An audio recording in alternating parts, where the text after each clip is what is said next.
AFC Asian কাপে জায়গা করে নেওয়া বাংলাদেশ নারী দল দেশে ফিরছে রাত ১:৩০টায়। মধ্যরাতে রাজধানীর হাতিরঝিলে তাদেরকে সংবর্ধনা দেবে বাফুফে। এই মুহূর্তে বিমানবন্দরের সহকর্মী আরিফুল ইসলাম সাহাব রয়েছেন এবং হাতিরঝিলে আছেন ফরহাদ বিন নূর। শুরুতে চলে যাব সাহাবের কাছে। সাহাব, মেয়েদের বহনকারী বিমান ঢাকায় কখন অবতরণ করবে আর সেখানে কোনো আনুষ্ঠানিকতা আছে কিনা জানাবেন।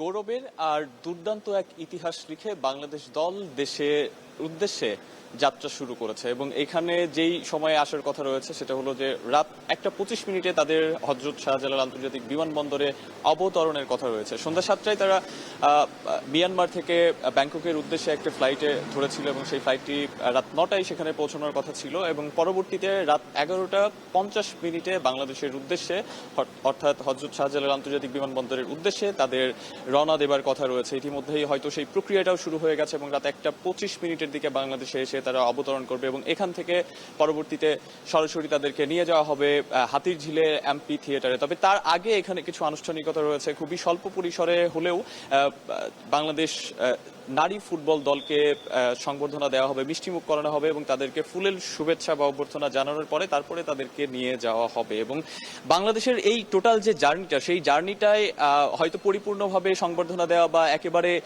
এর আগে যখন বাংলাদেশ সাফ এশিয়ান গেমসে চ্যাম্পিয়ন হয়েছিল পরপর দুবার, তাদেরকে ছাদ খোলা সংবর্ধনা দেওয়া হয়েছিল। তবে এবার আসলে খুব বেশি আতিথেয়তা বা খুব বেশি সংবর্ধনার যেই জাঁকজমকপূর্ণতা সেই জিনিসটা হয়তো বা নেই, তবে খুবই সামান্য পরিসরে তাদেরকে আসলে উষ্ণ অভ্যর্থনা দেয় এবং তাদের পাশে যে আসলে বাফুফে আছে তাদেরকে নিয়ে বড় পরিকল্পনা রয়েছে সেটা জানান দিতেই মূলত এই ধরনের একটা অ্যারেঞ্জমেন্ট করা হয়েছে। এবং বাফুফের ঊর্ধ্বতন কর্মকর্তাদের সঙ্গে যেটা কথা বলে এতক্ষণ পর্যন্ত এর আগেই কথা বলছিলাম, যেটা আমরা জানতে পেরেছি সেটা হচ্ছে যে বাংলাদেশ নারী দলকে খুব স্বল্প পরিসরে খুব স্বল্প সময়ের জন্য একটা আনুষ্ঠানিকতা থাকবে, সেই আনুষ্ঠানিকতার পরে তারা তাদের হোটেলে ফিরে যাবেন। বাংলাদেশ দল আসলে যেই সাফল্যটা নিয়ে এসেছে, এই সাফল্য বাংলাদেশের ক্রীড়াঙ্গনের প্রেক্ষাপটে যদি বলা হয়, বিশেষ করে ফুটবলের প্রেক্ষাপটে, তাহলে নারী এবং ফুটবল পুরুষ দুই দল মিলিয়ে আসলে বাংলাদেশের ক্রীড়াঙ্গনের ইতিহাসে সেরা সাফল্য। এবং বাংলাদেশ এর আগে এশিয়ান কাপের যে বাছাই পর্বগুলো ছিল সেই বাছাই পর্বগুলোর কোনোটাতেই কিন্তু একটা ম্যাচও জেতেনি, সেই রেকর্ডটা তাদের ছিল না। এবার আসলে এশিয়ান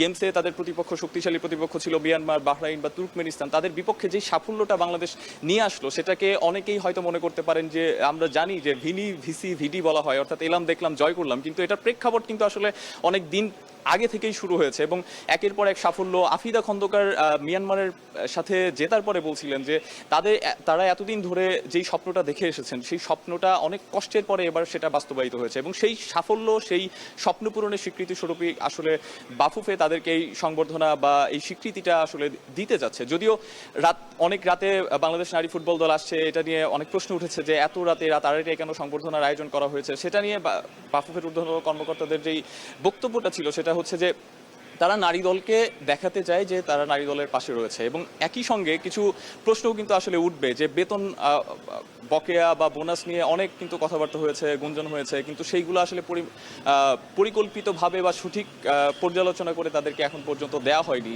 সেগুলো না করে কেন এই বাড়তি অতিরঞ্জিত সংবর্ধনার আয়োজন, সেটা নিয়েও তারা যেটা কথা বলেছে যে তারা সেটা নিয়েও বাফুফে সেটা নিয়েও পরিকল্পনা করছে এবং খুব দ্রুত সত্বর মেয়ে বা নারী ফুটবলারদের বেতন ভাতা বা অন্যান্য বোনাসগুলো যাতে পরিপূর্ণভাবে পায় সেটাও করা হবে। একই সঙ্গে বাংলাদেশ জাতীয় পরিসরে কিন্তু ভালো ফলাফল করছে নিয়মিতভাবেই, কিন্তু বাংলাদেশের ঘরোয়া যেই নারী ফুটবলের খেলাগুলো বা টুর্নামেন্টগুলো সেগুলো নিয়মিত হচ্ছে না, সেই ব্যাপারগুলো নিয়েও কিন্তু আসলে তারা পরিকল্পনা করছে। আর বাফুফের বা বাংলাদেশ নারী জাতীয় দল রাতে 1:25 এখানে অবতরণের পর সরাসরি তারা চলে যাবে হাতিরঝিলের এমপি থিয়েটারে। সেখানে রয়েছেন আমাদের আরেকজন সহকর্মী ফরহাদ বিন নূর এবং আমরা যেটা জানতে পেরেছিলাম ফরহাদ বিন নূর যে বেশ নিরাপত্তামূলক ব্যবস্থা বা ডিএমপি কমিশনের সঙ্গেও বাফুফের কর্মকর্তাদের কথা হয়েছে, সেটার ব্যবস্থা রয়েছে। তবে এই মুহূর্তে আসলে নিরাপত্তা ব্যবস্থা সেখানে কেমন এবং সংবর্ধনার প্রস্তুতি আসলে কতটুকু এ পর্যন্ত সারা হয়েছে বা প্রস্তুতিটা কেমন দেখছেন সেই বিষয়ে আপনার কাছে একটু জানতে চাই, ফরহাদ বিন নূর।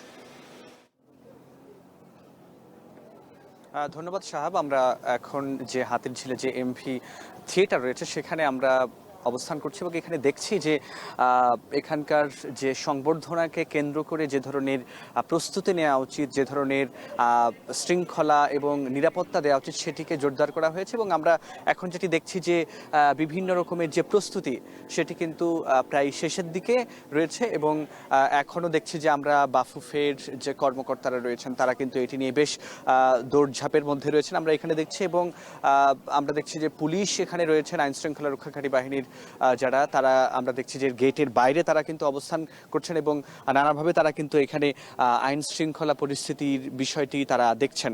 এবং আমরা এখানে কথা বলেছি, আমরা বাফুফের কর্মকর্তাদের সঙ্গে কথা বলেছি, তারা বলেছেন যে তাদের এই প্রস্তুতি চলছে এবং এই প্রস্তুতি আর কিছুক্ষণের মধ্যেই শেষ হবে এবং তারা বলছেন যে ধরনের নিরাপত্তা থাকা দরকার সব ধরনের নিরাপত্তা তারা এখানে প্রয়োজনীয় ব্যবস্থা রেখেছেন। এবং আমাদের যে নারী যে ফুটবল দল রয়েছেন যারা ইতিহাস গড়েছেন এশিয়ান কাপে সরাসরি এএফসি এশিয়ান কাপে সরাসরি খেলবার যে সুযোগ করে নিয়েছেন, একটি বাংলাদেশের নারী ফুটবল দলের ইতিহাসে এটি একটি অত্যন্ত গুরুত্বপূর্ণ একটি অর্জন এবং ঐতিহাসিক একটা অর্জন।